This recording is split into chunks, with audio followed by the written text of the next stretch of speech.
ఇందు సంతకం చేయకుండా fire accident సృష్టించిన నందు ఇందుని కాపాడపోయి తన గతాన్ని ఫైర్ యాక్సిడెంట్ ద్వారాగా తెలుసుకున్న రాజు షాక్లో రేఖ. మరిదంతా ఎలా జరిగిపోతుందో వీడియోలో అయితే తెలుసుకుందాం. రేఖ గురించి రాజ్ తెలుసుకోవాలి, ఇందు రాజు కలవాలని కోరుకునే వాళ్ళు వీడియోని తప్పకుండా లైక్ చేయండి. నందు అయితే ఇందు తన అక్క అని తెలుసుకుని ఎమోషనల్గా ఇందు దగ్గరికి వెళ్ళి హగ్ చేసుకుంటుంది. ఏంటి నందు, కొత్తగా ఎమోషనల్ అవుతున్నావేంటి? నన్ను 2-3 సార్లు చూసావు కదా. ఏం లేదు, ఇలా చూస్తుంటే మా అక్కే గుర్తుకొస్తుంది అని చెప్పేసి నందు కవర్ చేసుకుంటుంది. ఈలోగా రాజుని చూసి నిన్నెక్కడో చూసినట్టుంది, మాస్క్ తీయమని అడుగుతూ ఉంటుంది అపర్ణ. అయితే లేదండి, నేను మిమ్మల్ని ఎక్కడా చూడలేదు, నన్ను మీరు ఎక్కడా చూసే ఛాన్సే లేదు అని చెప్పేసి తన అమ్మమ్మ నుంచి తప్పించుకుని రాజ్ అయితే వెళ్ళిపోతాడు. ఎవరి గురించి ఈ అపర్ణాదేవి అంతగా ప్రయత్నిస్తుంది, ఎవరు వాళ్ళు అని చెప్పేసి అటు చూస్తూ ఉంటుంది. కానీ రాజ్ అయితే కనిపించకుండా వెళ్ళిపోతాడు. ఆ పక్క నుంచి ఏంట్రా బాబు, అందరూ మనల్ని ఇలా గుర్తుపట్టేస్తున్నారు, ఈరోజు పరిస్థితి ఏంటో చాలా తేడాగా ఉంది అని చెప్పేసి అనుకుంటూ ఉంటారు.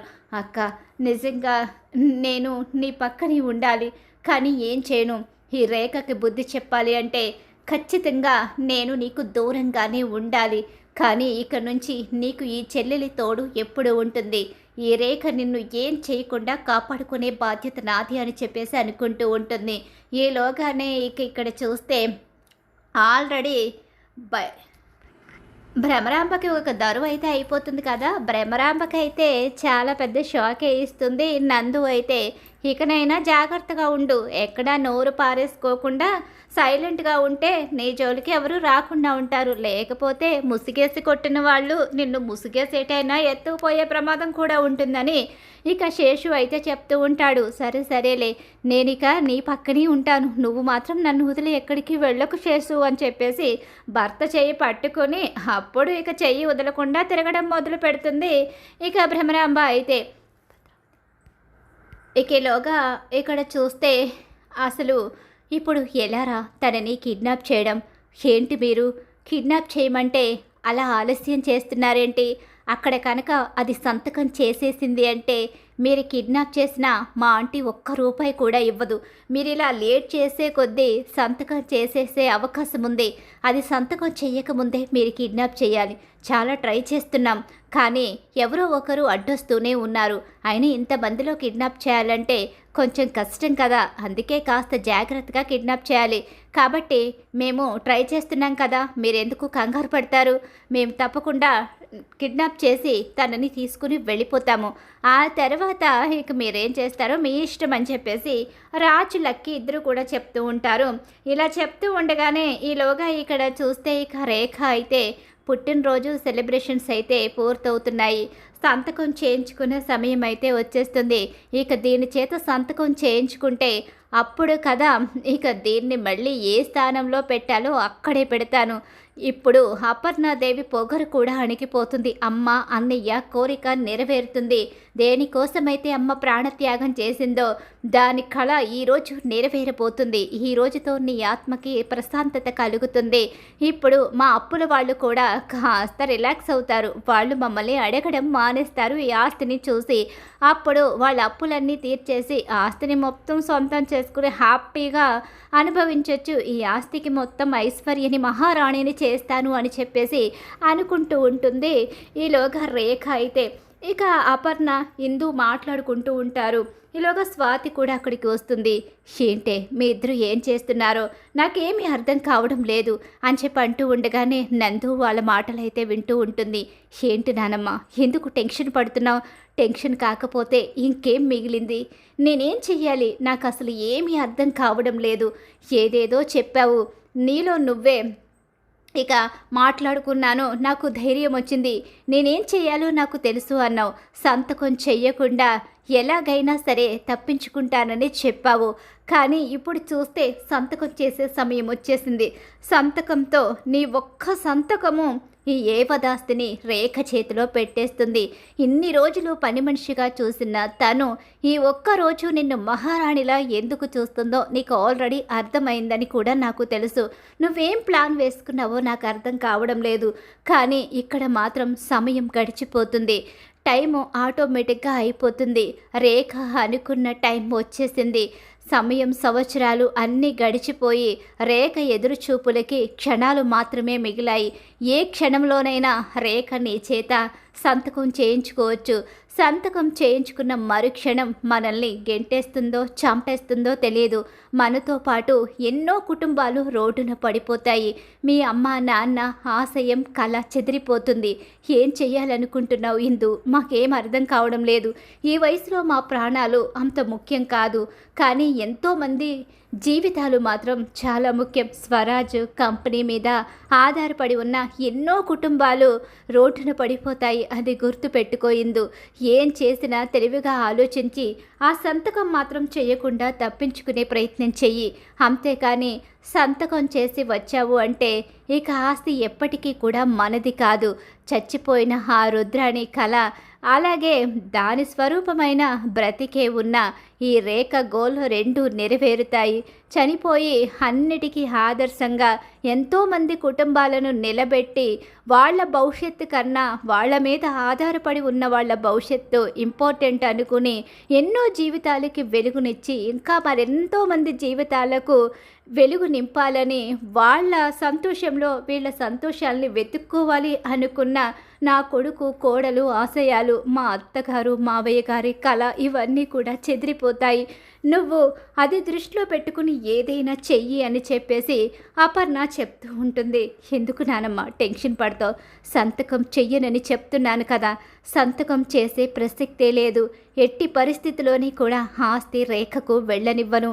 ఇన్ని రోజులు నిన్నటి వరకు కూడా నన్ను పని మనిషిగా చూసిన రేఖ అంటే ఒక్కసారిగా నా మీద ప్రేమ కురిపించి ఇంత కాస్ట్లీ బట్టలు కొని నన్ను ఇక్కడ ఒక మరబొమ్మలా నిలబెట్టింది అన్న విషయం ఆ మాత్రం తెలియని ఇందు కాదు ఇక్కడ ఉంది.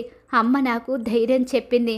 నువ్విచ్చిన అమ్మ జీవిత చరిత్ర నాకు ఎంతో గొప్ప పాఠాన్ని ధైర్యాన్ని నేర్పించాయి.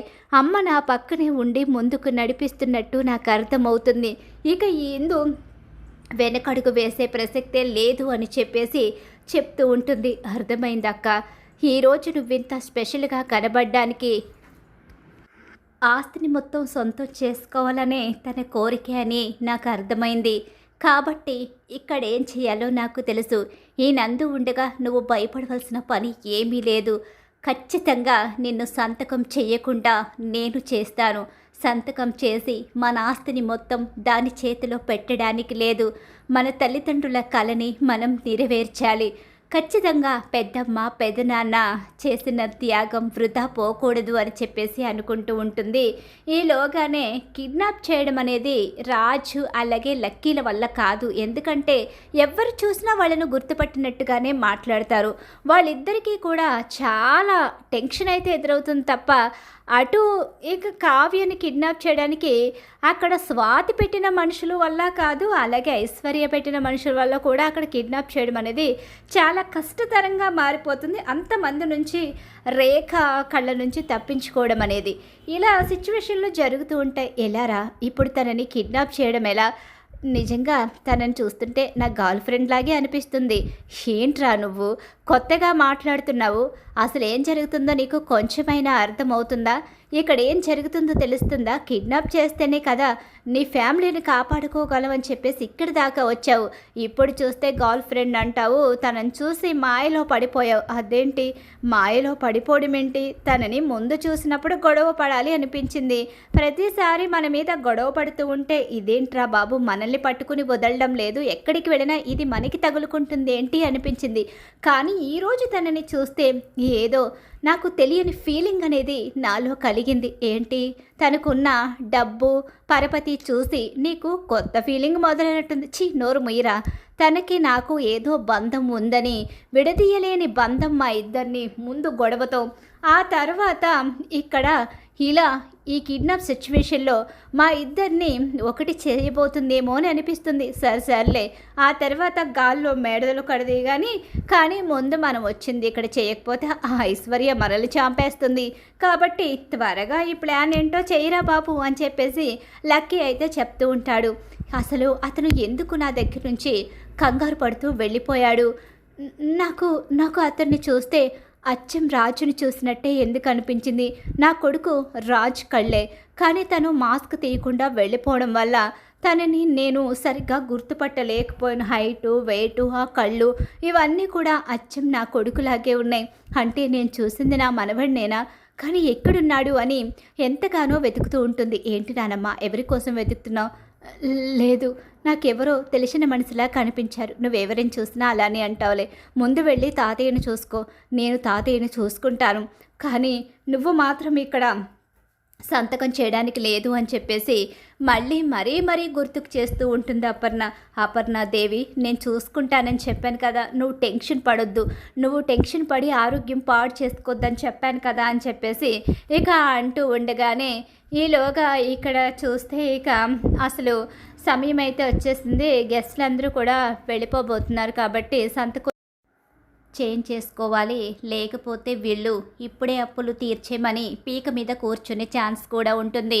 ఎట్టి పరిస్థితిలోని ఈరోజు సంతకం మిస్ చేయకూడదు, ఇన్నేళ్ల నా కల నెరవేరాలి అని చెప్పేసి రేఖ అనుకుంటూ, రేఖ అయితే చాలా తెలివిగా మంచిగా, అమ్మా ఇందు ఒక్కసారి నువ్వు పైకి వస్తే ఇక్కడ కేక్ కటింగ్ పూర్తయింది కాబట్టి ఈ పేపర్స్ మీద నువ్వు వేలిముద్ర కూడా వెయ్యాలి కదా, రామ్మ ఇందు అని చాలా ప్రేమగా ఇందుని దగ్గరికి వచ్చి తీసుకువెళుతూ ఉంటుంది.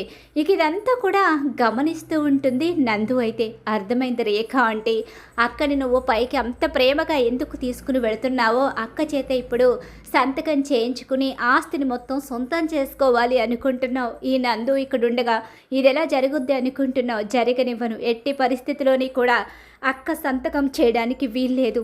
ఎలా ఆపాలి? ఈ పెద్ద ప్రమాదం నుంచి అక్కని, నా కుటుంబాన్ని, నా ఆస్తిని ఎలా కాపాడుకోవాలి, ఇప్పుడు ఏం చెయ్యాలి అని చెప్పేసి ఆలోచిస్తూ ఉంటుంది.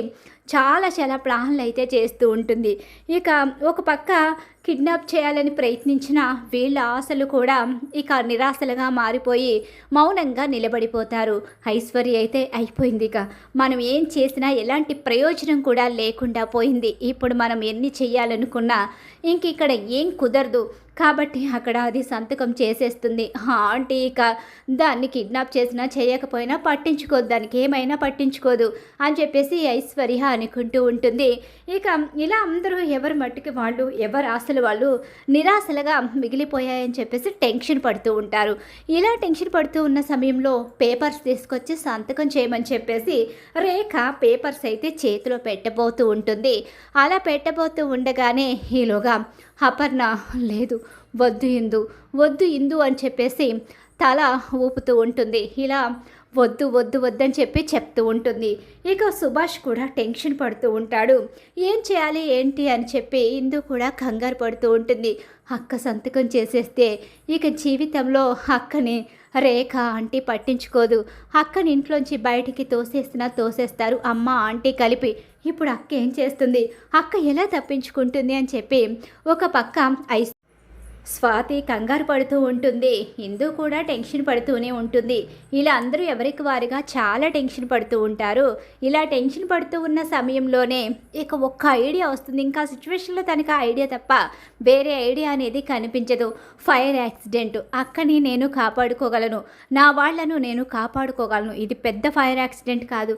ఆ సిచ్యువేషన్ నుంచి అక్కని అక్కడ ఇక సంతకం కాకుండా అక్కడ నుంచి కాపాడాలంటే ఇది ఒక్కడే మార్గం అని చెప్పేసి ఫైర్ యాక్సిడెంట్ సృష్టించడానికి ఇంకా అక్కడ గెస్ట్ హౌస్లో ఉన్న చిన్న ఇంకా కరెంటుకి సంబంధించినవన్నీ కూడా ఎర్త్ ద్వారాగా ఫైర్ యాక్సిడెంట్ జరిగేలా చేస్తుంది.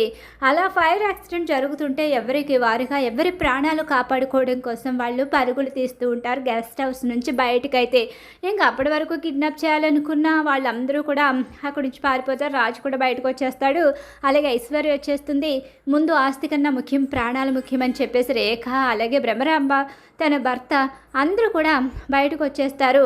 ఇలా అందరూ బయటకు వచ్చేసిన తర్వాత అక్కడ హిందూ ఉండిపోతుంది. అక్కేది అక్క ఎక్కడుంది అని చెప్పి అనుకుంటూ ఉండగానే అక్కడ సుభాష్ అలాగే అపర్ణ కూడా సుభాష్ నడవలేడు కదా, అపర్ణ సుభాష్ కోసం ఉండిపోవడంతో ఇక సుభాష్ని అపర్ణని కాపాడుకోవడం కోసం ఇందు ఉండిపోతుంది. అక్క అలాగే నానమ్మ తాత వీళ్ళెవరూ కనిపించడం లేదు, ఎక్కడున్నారు, వీళ్ళు ఎక్కడ చిక్కుకుపోయారని చెప్పేసి కంగారు పడుతూ ఉంటుంది. ఒక పక్క నందు వెళ్ళాలి కాపాడాలని చెప్పేసి అనుకుంటూ ఉంటుంది. ఏది తను ఏదిరా, తను ఎక్కడుందిరా, తను బయటికి రాలేదేంటి, ఎవరు మామ, ఎవరు బయటికి రాలేదు, ఎవరి కోసం కంగారు పడుతున్నావు అని చెప్పేసి అంటూ ఉండగానే ఎవరి కోసం, అదే తను హిందూ ఎక్కడుంది, హిందూ బయటకు రాలేదేంటి అని చెప్పేసి అనుకుంటూ ఉండగానే ఈలోగా ఇక హిందూ మంటల్లో ఉండిపోయిందేమో, అయ్యో పాపం తనకేమైందో ఏంటో అని చెప్పి గబగబా లోపలికి రాజ్ వెళ్తాడు. అలా వెళ్ళి హిందూని కాపాడే ప్రయత్నం చేస్తూ ఉంటాడు. ఇలా హిందూని సుభాష్ని తన అమ్మమ్మని కాపాడుకునే సిచ్యువేషన్లో అక్కడ జరిగిన ఫైర్ యాక్సిడెంట్లో ఇక తనకు జరిగిన బాంబ్ బ్లాస్ట్ అనేది తన కళ్ళ ముందు కనిపిస్తుంది. తన వాళ్ళందరూ ఆ క్షణంలో బస్సులో ఆనందంగా గడిపిన క్షణాలు ఒక్కసారే బాంబ్ బ్లాస్ట్, బయటికి ఎవరికి వారుగా శవాలై కింద పడిపోవడం, ఎవ్వరూ లేని ఒంటరిగా దిక్కులేని వ్యక్తిగా అక్కడ పడి ఉంటే తనని ఎవరో చేరదీయడం, ఇదంతా కూడా తన కళ్ళ ముందు తన గతం కనిపించిపోతుంది. ఒక్కసారే ఇక తన గతం గుర్తుకొచ్చిన రాజు అమ్మమ్మ తాత అంటూ గట్టిగా అరుస్తూ తన అమ్మమ్మ తాతయ్యని బయటికి తీసుకొస్తాడు. అలా బయటికి తీసుకొచ్చేసరికి ఇంకొకసారి అందరూ రాజుని చూస్తారు. రాజు ఇక తన అమ్మమ్మ తాతయ్యని చూడడమే కాకుండా అపర్ణ రాజును చూసేసింది అన్న విషయం అక్కడ రేఖకు తెలిసిపోతుంది. ఒక్కసారి షాక్ అయిపోతుంది. అమ్మమ్మ తాతయ్య మీకేం కాలేదు కదా అని చెప్పి రాజు అంటూ ఉంటే చాలా షాక్ అయిపోతుంది ఇక రేఖ. అంటే నేను అనుకున్నది నిజమేనా, వీడు ఈ వంశానికి వారసుడేనా, అంటే అపర్ణదేవి మనవడు, వీడు బ్రతికే ఉన్నాడు, ఇంతమందిలో వీడెలా బ్రతికాడు అని ఇప్పుడు అంతా అయిపోయింది. ఒక పక్క సంతకం జరగలేదు, ఒక పక్క వీడు ఈ ఇంటి వారసుడని తేలిపోయింది. ఇప్పుడు నేను అనుకున్నది ఎలా జరుగుతుంది? ఒరే నాన్న, నీకోసమేరా నా ఆలోచన, నువ్వు నాకు కనిపించలేదు, ఎక్కడో బ్రతికున్నావు అనుకున్నాను. మా కుటుంబానికి తోడై నీ మేనమామ కళని నెరవేర్చడానికి, హిందూకి బలంగా మారడానికి ఆ భగవంతుడు నిన్ను, హిందూని, అలాగే ఎక్కడో నందుని కూడా బ్రతికించే ఉంటాడు. తను పారిపోయింది, కానీ ఖచ్చితంగా తను కూడా మన దగ్గరికి చేరుతుంది. కానీ ఇక నుంచి హిందూకి తోడుగా నువ్వు నిలబడాలి. ఈ రోజు నుంచి ఈ ఆస్తి హిందూకి సొంతమైంది. ఈ ఆస్తి మీద అధికారం, అలాగే ఈ ఆస్తిని మొత్తం తను ఇక ఇప్పటి నుంచి ఆస్తిని కాపాడుకోగలిగే వయసు, శక్తి ఇవన్నీ కూడా తనకి ఈ సంవత్సరం నుంచి వచ్చాయి. కాబట్టి తనకి తోడుగా నువ్వు నిలబడ్డావు, ఈ వంశానికి వారసుడిగా నా కూతురు కొడుకుగా ఉన్నావు. కాబట్టి ఈ ఆస్తిని, అంతస్తుని, స్వరాజ్ గ్రూప్ ఆఫ్ ఇండస్ట్రీని కాపాడుకుంటూ రావాల్సిన బాధ్యత మీదే. ఇక నుంచి మా బలమై నువ్వు మారాలంటే తప్పకుండా మన కుటుంబాన్ని ఈ పరిస్థితికి తీసుకొచ్చిన ఎవ్వరిని వదిలిపెట్టను, ముఖ్యంగా ఈ రేఖని వదిలిపెట్టే ప్రసక్తే లేదు. ఇంతకాలం ఎన్ని బాధలైతే భరించారో ఇక నుంచి ఈ రాజు అన్నిటినీ మార్చబోతున్నాడు. ఇక నుంచి ఎవరేం చేస్తారో నేను చూస్తాను అని చెప్పేసి క్షమించు బావా అని చెప్పి ఇందు అంటూ ఉండగానే, ఎందుకు ఇన్ని రోజులు నాకు బావున్నాడని, అది నువ్వే అని తెలుసుకోలేకపోయాను. అమ్మమ్మ ఎప్పుడూ కూడా ఇక నీ గురించి ఆలోచిస్తూనే ఉండేది, నానమ్మ ఎప్పుడు నీ గురించి చెప్తూనే ఉండేది.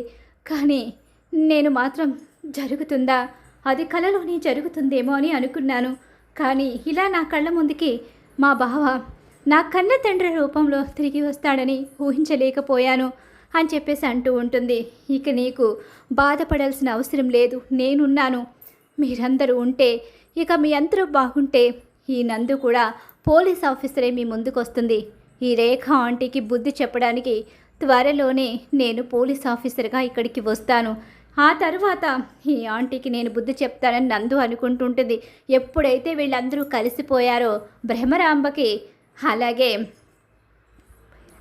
రాజుకి ఎప్పుడైతే గతం గుర్తుకొస్తుందో, రాజ్ అయితే మాత్రం వాళ్ళందరినీ అంతు చూస్తానని ఇంతకాలం ఎన్ని బాధలు పెట్టారో నా వాళ్లను, అంతకు మించిన అనుభవం మీకు ఎదురవుతుందని చెప్పడం, అప్పుల వాళ్ళు కూడా ఇక నుంచి మీరు డబ్బు కట్టకపోతే జైలు శిక్ష వేయిస్తానని వాళ్ళను బెదిరించడం కూడా జరుగుతుంది. అలా ఊహించని షాక్ అయితే ఎదురవుతుంది.